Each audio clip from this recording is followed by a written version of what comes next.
Hello friends, स्वागत है आप लोगों का एनसीईआरटी जोन में। लुसेंट का ज्योग्राफी डिस्कस कर रहे हैं। इस चैप्टर में आज हम डिस्कस करेंगे विंड्स।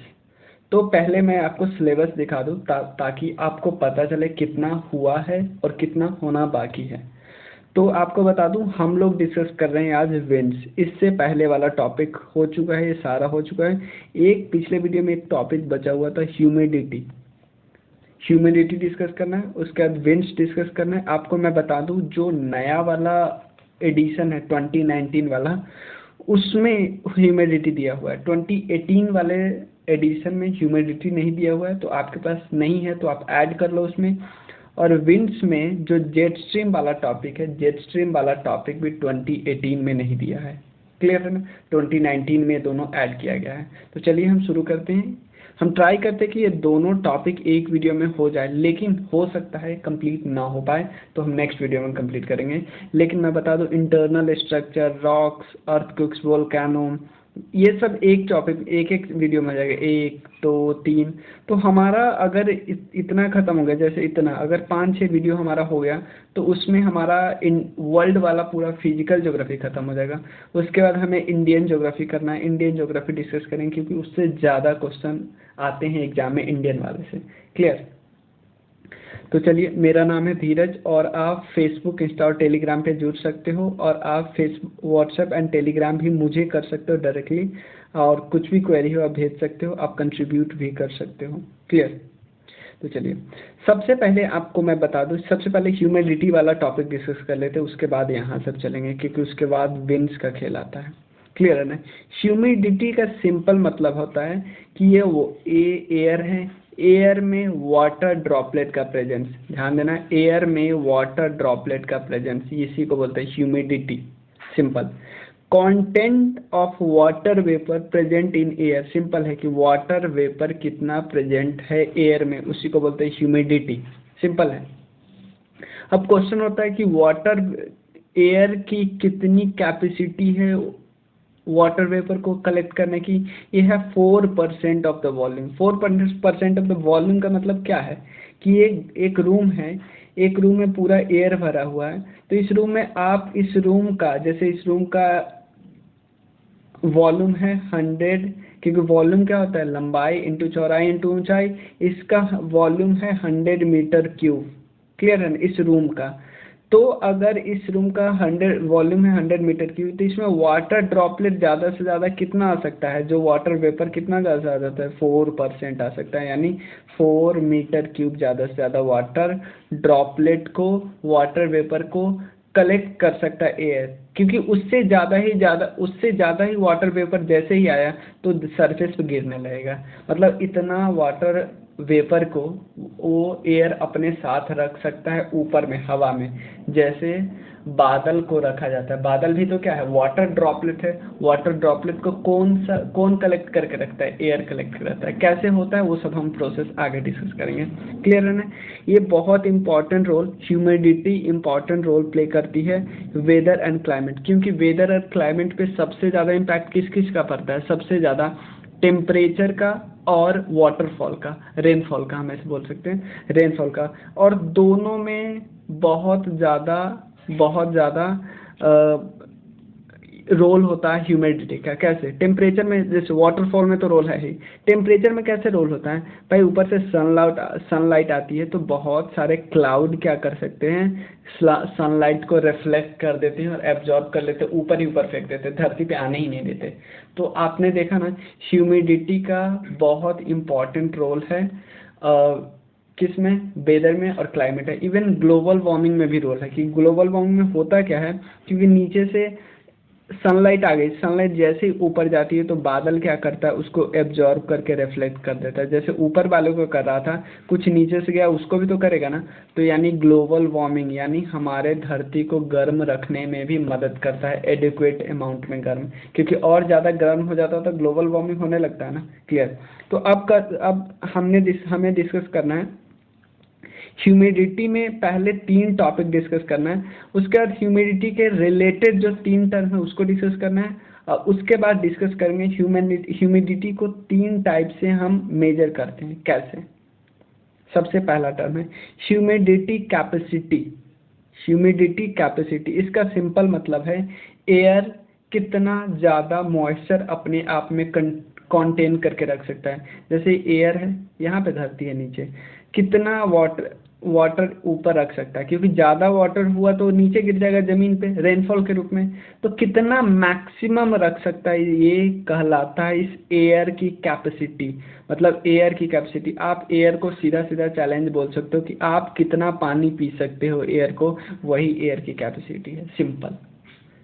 सैचुरेटेड एयर का मतलब, सैचुरेटेड एयर का सिंपल मतलब है कि भाई एयर अब सैचुरेशन पॉइंट पे पहुंच चुका है, एयर के पास अब कैपेसिटी नहीं रही और ज़्यादा पानी को पीने की, और ज़्यादा पानी को एब्जॉर्ब करने की। अब जैसे ही थोड़ा और पानी आएगा ये नीचे गिरा देगा। क्लियर है ना? सैचुरेटेड यानी आपको ये तो पता होगा सैचुरेशन पॉइंट। ड्यू पॉइंट क्या होता है? ड्यू पॉइंट होता है कि, ध्यान देना, अब मान ले एक एग्जांपल लेते हैं कि यहाँ पे सैचुरेशन पॉइंट पे पहुँचा, तो सैचुरेशन पॉइंट पे जब पहुँचा होगा उस समय टेम्परेचर क्या था, इस एयर का टेम्परेचर क्या था? 0 डिग्री सेल्सियस था, 5 डिग्री सेल्सियस था, कितना था? इस एयर का जो टेम्परेचर होगा उसको बोलेंगे ड्यू पॉइंट। ध्यान देना, जिस टेम्परेचर पे एयर सैचुरेशन पॉइंट पे पहुंच गया, सैचुरेशन पॉइंट पे का मतलब है अब और ज़्यादा वाटर ड्रॉपलेट को अपने में नहीं कलेक्ट करके रख सकता, और जैसे ही वाटर आएगा वो ज़मीन पे गिर जाएगा। क्लियर है ना? तो ये तीनों वर्ड हमने समझ लिया कि कितनी ताकत है। क्लियर? कितनी ताकत है? अब ताकत हमारा खत्म हो गया, क्योंकि ताकत खत्म कैसे हुआ? जितना मेरी कैपेसिटी थी पीने की मैंने पी ली। और किस टेम्परेचर पे मेरी ताकत खत्म हुई है? अभी मेरी ताकत अगर खत्म हुई है पानी पीने की, तो किस टेम्परेचर पे खत्म हुई है उसको बोलते हैं ड्यू पॉइंट। तीनों वर्ड क्लियर हो गया ना? अब डिस्कस करते हैं ह्यूमिडिटी को 3 फॉर्म में हम एक्सप्रेस करते हैं। सिंपल, बहुत आसान है, लेकिन थोड़ा ध्यान रखना है। सबसे पहले एब्सोल्यूट ह्यूमिडिटी का मतलब है, सिंपल, ये नीचे एक रूम ले लेते हैं, ध्यान देना, एक नीचे रूम ले लेते हैं, रूम का वॉल्यूम है ना, रूम का वॉल्यूम होगा मीटर क्यूब, है ना, कुछ भी मीटर क्यूब होगा, 10 मीटर 50 कुछ भी होगा, हमें पता नहीं। तो एब्सोल्यूट ह्यूमिडिटी का मतलब है इस रूम में एयर है, तो इस रूम में जो मॉइस्चर है, मॉइस्चर का मतलब वाटर ड्रॉपलेट है, वाटर ड्रॉपलेट का कितना वजन है, वाटर ड्रॉपलेट का कितना वजन है इस रूम में। सिंपल है कि the total weight of moisture का कितना वेट कितना होगा, ग्राम में हम मेजर करते हैं, ग्राम में, किलोग्राम में, divided by metre cube. Metre cube मतलब ये वॉल्यूम ऑफ द रूम, नीचे है वॉल्यूम ऑफ द रूम, ऊपर क्या है? वेट ऑफ मॉइस्चर, मतलब कि weight of moisture divided by volume of the room. The total weight of the moisture contain, पर का मतलब होता है डिवीजन, पर वॉल्यूम ऑफ एयर, मतलब कि पर वॉल्यूम ऑफ एयर में कितना आपका वेट है मॉइस्चर का। वेट ज़्यादा होगा तो यानी ज़्यादा होगा तो सैचुरेशन पॉइंट पे जल्दी पहुंचेगा, वेट कम होगा तो सैचुरेशन पॉइंट पे जल्दी नहीं पहुंचेगा। क्लियर है ना? इसको हम एब्सोल्यूट ह्यूमिडिटी बोलते हैं। इसका मतलब आपको पूरा पता है आपके पास कितना मॉइस्चर है, सिंपल, आपको पूरा पता है। क्लियर है ना? स्पेसिफिक का मतलब है, स्पेसिफिक ह्यूमिडिटी का मतलब है कितना मास वाटर का है, कितना, it is defined as a mass water vapour in gram contain in kilogram. जैसे इसमें आप क्या देखे थे? एक रूम देखे थे, आपको नहीं पता इस रूम में एयर कितना था, कितना केजी था, नहीं पता। अगर मान लो मुझे पता चल गया 10 केजी एयर है, पता चल गया 10 केजी, ऊपर मुझे पता चल गया मॉइस्चर है 10 ग्राम, तो इसको बोलेंगे हम स्पेसिफिक ह्यूमिडिटी। स्पेसिफिक ह्यूमिडिटी का मतलब ऊपर में भी ग्राम, ऊपर में भी वेट, नीचे में भी वेट। यहाँ पे क्या है? ऊपर में वेट, नीचे में वॉल्यूम। समझ रहे हो ना क्या डिफरेंस है दोनों में? यहाँ पे नीचे में वॉल्यूम और ऊपर में वेट, यहाँ पे दोनों में वेट, नीचे वेट ऊपर वेट। क्लियर है ना? अब बात करते हैं रिलेटिव ह्यूमिडिटी। सिंपल बात करते हैं, सिंपल, बहुत आसान है। रिलेटिव का मतलब है भाई आपका औकात है 3 गिलास पानी पीने की, 3 गिलास पानी पीने की, और आपने 1.5 गिलास पी रखा है, 1.5 गिलास आपने पी रखा है, तो आपकी रिलेटिव ह्यूमिडिटी कितना होगा? 50%। सिंपल बात है, सिंपल कि आपको जितनी आपकी औकात थी पीने की पानी, उसका आधा आप पी चुके हैं। सिंपल है। तो यही है रिलेटिव ह्यूमिडिटी का सिंपल मतलब है ratio of amount of water vapour present, कितना प्रेजेंट है डिवाइडेड बाय टोटल कैपेसिटी। इस एयर की कैपेसिटी थी कि मैं 100 लीटर पानी, 100 लीटर, हाँ ये 100 लीटर पानी एब्जॉर्ब कर सकता हूँ, लेकिन अभी तक आया है 50 लीटर ही। तो यानी रिलेटिव ह्यूमिडिटी कितना है? 50%। 50% और रख सकता है। तो लेकिन यहाँ पे अब बताया गया है कि air having definite volume and temperature, relative humidity is defined as ratio of amount of water vapor actually present in the air having definite volume and the temperature to the maximum amount of air। मतलब कि simple है,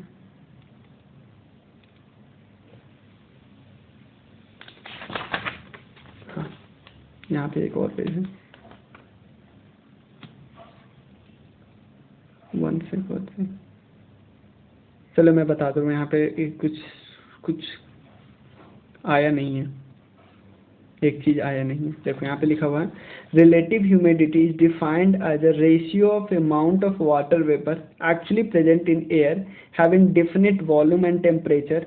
definite volume and temperature आपको पता है, यानी absolute humidity है। तो the maximum amount of air can hold, मतलब कि can hold, it is generally expressed in percentage. Simple बताया जा रहा है कि नीचे लिखते हो, नीचे लिखते हो कि टोटल कैपेसिटी, यानी कि टोटल कैपेसिटी का मतलब क्या होता है कि ह्यूमिडिटी कैपेसिटी, यही वाला ना लिखते हो कि कितनी औकात है उसकी पानी पीने की। ऊपर क्या लिखोगे?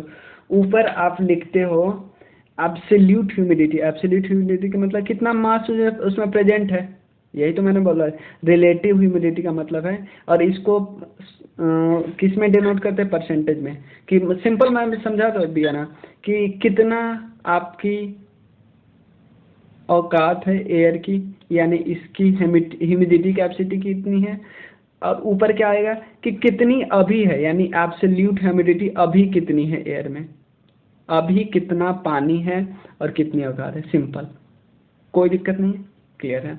अब स्टार्ट करते हैं हम थोड़ा विंड से, क्योंकि अब हमें डिस्कस करना है विंड्स, क्योंकि हम डिस्कस कर चुके हैं ह्यूमिडिटी, आज हमें विंड्स डिस्कस करना है। तो विंड्स डिस्कस करने से पहले मैं प्रेशर साइकिल या प्रेशर बेल्ट बोलते हैं, उसके पहले मैं बता दे रहा हूँ।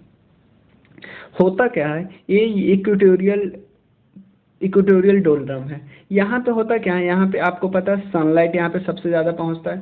सनलाइट पहुँचा है जिसके कारण होता क्या है, जो पानी यहाँ पे होता है, पानी क्या होता है गर्म होने के कारण हल्का होने लगता है, ऊपर जाने लगता है। क्योंकि पानी जैसे होता है तो यहाँ पे प्रेशर क्या हो जाता है, लो प्रेशर जनरेट हो जाता है।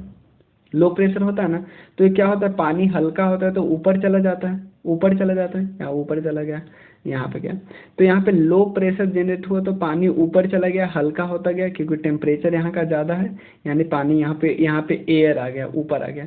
अब कब तक ऊपर जाता रहता है, ध्यान देना, तब तक ऊपर जाता रहता है जब तक एयर का टेम्परेचर सराउंडिंग टेम्परेचर के इक्वल ना हो जाए। यानी एयर का टेम्परेचर अगर ज़्यादा है ना तो अभी भी ऊपर जाएगा। एयर का टेम्परेचर अगर आपका जो एयर नीचे से आया है, अगर इसका टेम्परेचर अभी भी ज़्यादा है, किसके रेस्पेक्ट में देखते हैं ना, इसके रेस्पेक्ट में, इन सब के रेस्पेक्ट में, तो ये अभी ऊपर जाएगा।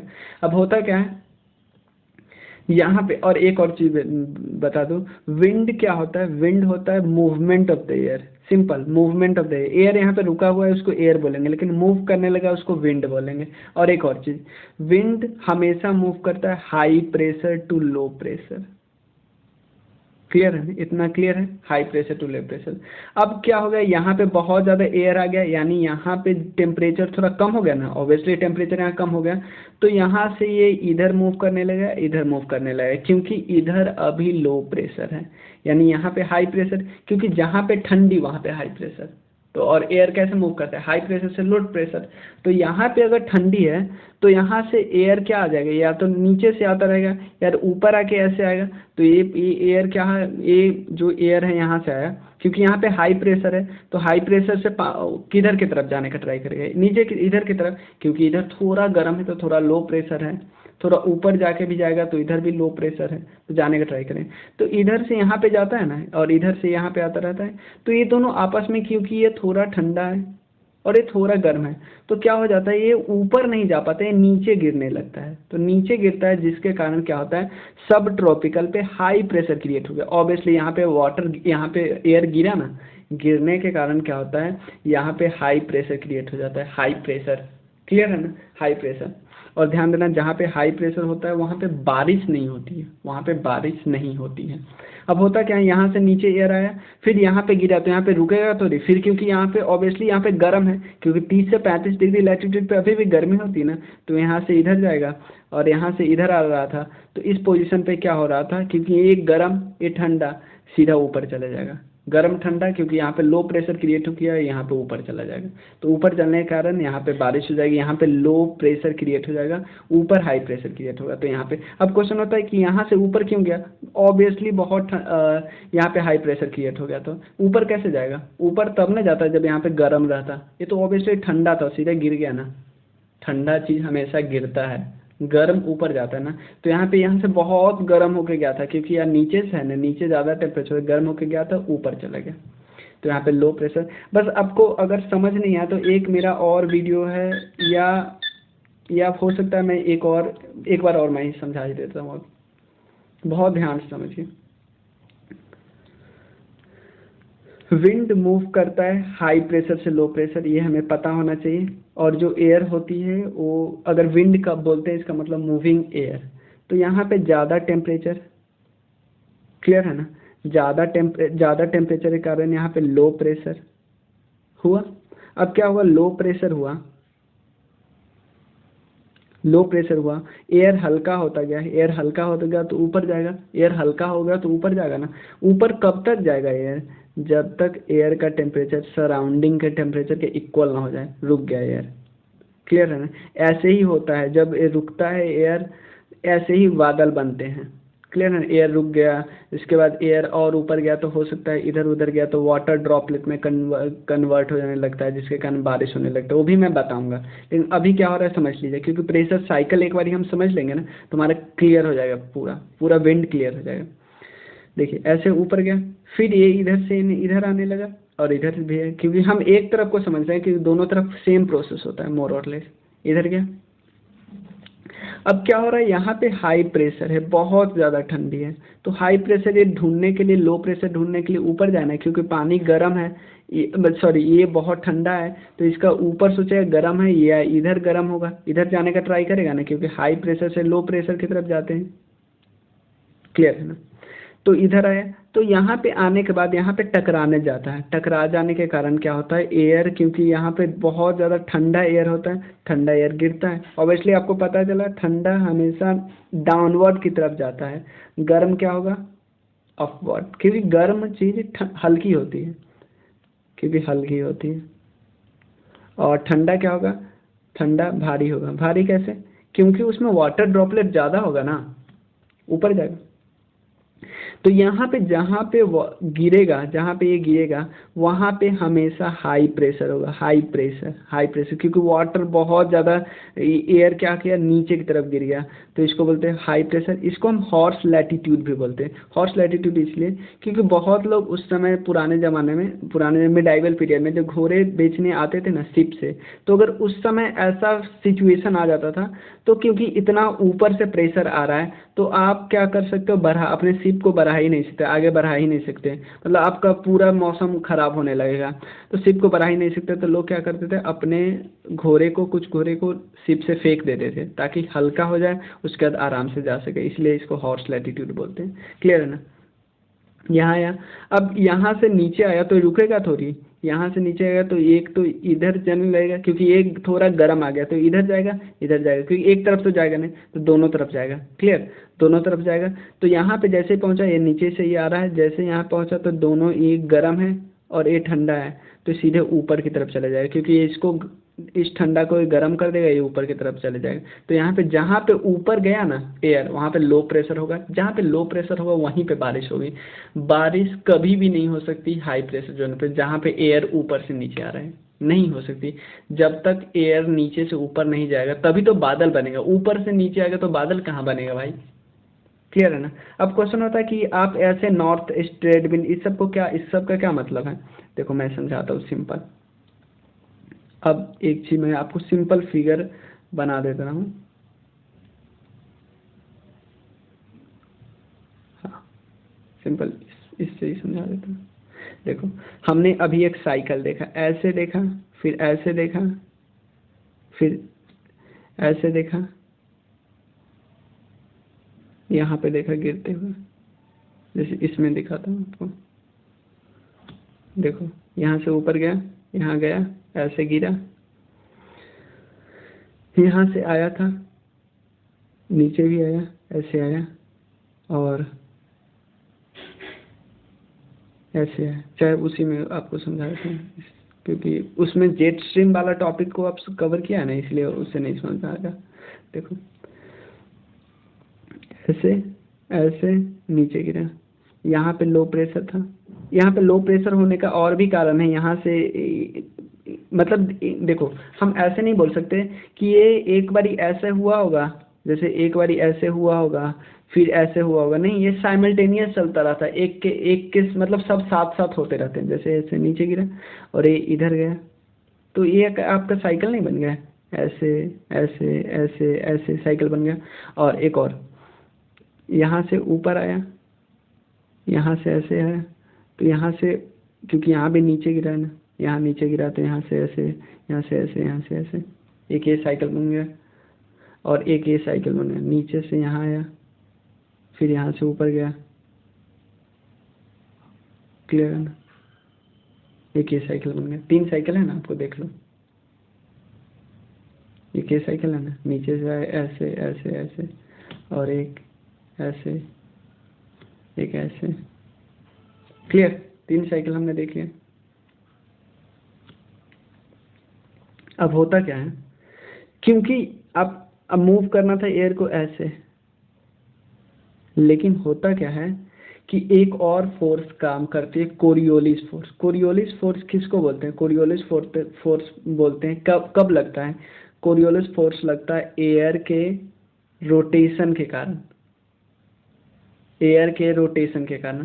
तो जैसे ही एयर रोटेट होता है तो जो नदर्न हेमिस्फेयर वाले एयर होते हैं ना, वो राइटवर्ड शिफ्ट हो जाते हैं, राइटवर्ड, ये याद रखना है। जो नदर्न हेमिस्फेयर वाले एयर होंगे वो राइटवर्ड शिफ्ट हो गया, तो राइट की तरफ शिफ्ट हो गया। आप मान लो यहाँ पे आप खड़े हो, तो आपके लिए राइट कौन होगा, ये होगा। आप यहाँ खड़े हो, आपके लिए राइट ये होगा। आप यहाँ खड़े हो, आपके लिए राइट है। आप यहाँ खड़े हो, राइट है, आपके राइट है।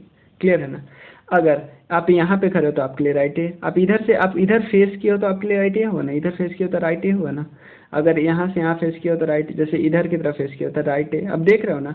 लेकिन सदर्न इंडिया, सदर्न हेमिस्फीयर में लेफ्टवर्ड शिफ्ट हो जाता है, लेफ्टवर्ड। देखो लेफ्टवर्ड, इसका लेफ्ट है, इसका लेफ्ट है, इसका लेफ्ट है, इसका लेफ्ट है। तो इन दोनों को बोलते हैं ट्रेड विंड। ट्रेड विंड इसको बोलते हैं प्रिवेलिंग वेस्टर्लीज, ये वाला को बोलते हैं वेस्टर्लीज, क्योंकि वेस्ट की तरफ से आ रहा है ना, वेस्ट की तरफ से आ रहा है ना, ट्रेड विंड बोलते हैं। देखो, और जो नाम होता है ना हमेशा सोर्स से होता है। जैसे आपको ये पता है ये ईस्ट है, ये नॉर्थ है, तो नॉर्थ ईस्ट ट्रेड विंड। अब देखो ये कौन है, साउथ है, ईस्ट, इसलिए इसको south east trade wind, south और ईस्ट से गया है ना। इसको वेस्ट ईस्ट बोलते हैं क्योंकि वेस्ट से आया है और मोर और लेस। और इसको बोलते हैं पोलर से, ईस्ट से आया ना, ईस्ट से ऐसे आया है। क्लियर है ना, नाम बस अलग अलग दिया गया है। तो अब चलिए हम थोड़ा विंड को डिस्कस कर लेते हैं, कितने टाइप के विंड है, क्या क्या है। हाँ, विंड होता क्या है, wind is the movement of air cause by the uneven heating of the earth. Simple है कि एयर अगर अनइवन हीट होगा, यानी कहाँ कहीं पे ज़्यादा हीट आ गया, कहीं पे ज़्यादा हीट आ गया, यहाँ पे वहाँ पे लो प्रेशर क्रिएट हो गया, लो प्रेशर क्रिएट होगा। और कहीं पे कम हीट है तो यहाँ पे हाई प्रेशर से लो प्रेशर क्या होगा, विंड फ्लो होगा, simple. Sometimes wind blow gently, refreshing हमें अच्छा लगता है, लेकिन कभी कभी ये बहुत खतरनाक की तरह वाइड स्प्रेड डैमेज करने लगता है। और we need measurement of two quality, एक तो हम देखते हैं कि डायरेक्शन कैसा है विंड का, डायरेक्शन, और दूसरा स्पीड। क्लियर है ना, मतलब डायरेक्शन कैसा है, हमने नाम कैसे दिया, डायरेक्शन के बेसिस पे। अब ट्रेड विंड क्या होता है, मैंने बताया था ना, ट्रेड विंड ये वाला ट्रेड विंड है, ये दोनों वाला, ये दोनों ट्रेड विंड है। साइकिल हमने देख लिया ना कि कैसे कैसे साइकिल है, क्योंकि फिर एक बारी अब समझ गया ना, कोई दिक्कत नहीं हो, क्योंकि इसी से हमें जेट स्ट्रीम भी समझना है ऐसे। और ये सब साइमल्टेनियस होता है, ऐसा नहीं कि पहले ये होगा, ये ऊपर गया तब तक ये वेट कर रहा, नहीं ऐसा नहीं होता, सब साइमल्टेनियस होता है। क्लियर है ना, यहाँ पे हाई प्रेशर, हाई लैटिट्यूड, यहाँ पे लो पोलर जोन जो मैंने बताया था। क्लियर,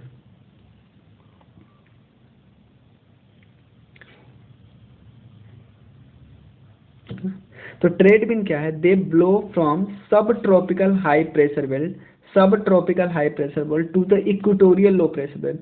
देखिए सिंपल है, यहाँ पे है, यहाँ पे sub tropical high pressure belt, सब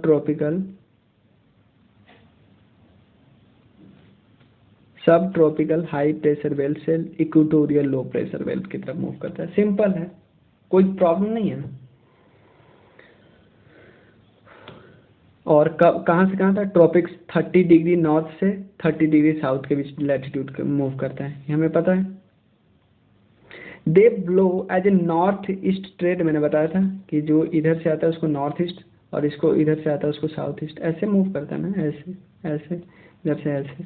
clear, the name trade is derive from the nautical expression to blow trade, meaning the to blow the regular path, regular path देता है, मतलब ये हमेशा मूव करेगा। विंड के मेजर का इंस्ट्रूमेंट है, एक देखो हमने विंड में दो ही चीज तो देखने हैं, डायरेक्शन स्पीड, तो डायरेक्शन के लिए है विंड वेन और वेदर क्लॉक, इसको मेजर विंड डायरेक्शन, या एनीमोमीटर से विंड वेलोसिटी, बहुत इंपॉर्टेंट और कई बार एग्जाम में आ चुका है, एनीमोमीटर से हम विंड वेलोसिटी नापते हैं। वेस्टर्लीज का कहाँ पे हमने दिखा दिया, देख लिए थे वेस्टर्लीज, कि फिगर से आपको बहुत कुछ आइडिया हो जाएगा। हाँ, वेस्टर्लीज वाला जो है कहाँ से 35 से 60 डिग्री के बीच है, दोनों जगह पे 35 से 60 डिग्री के बीच है, मूव कहाँ से कहाँ तक करता है, सब ट्रॉपिकल हाई प्रेशर से सब पोलर लो। क्लियर है ना,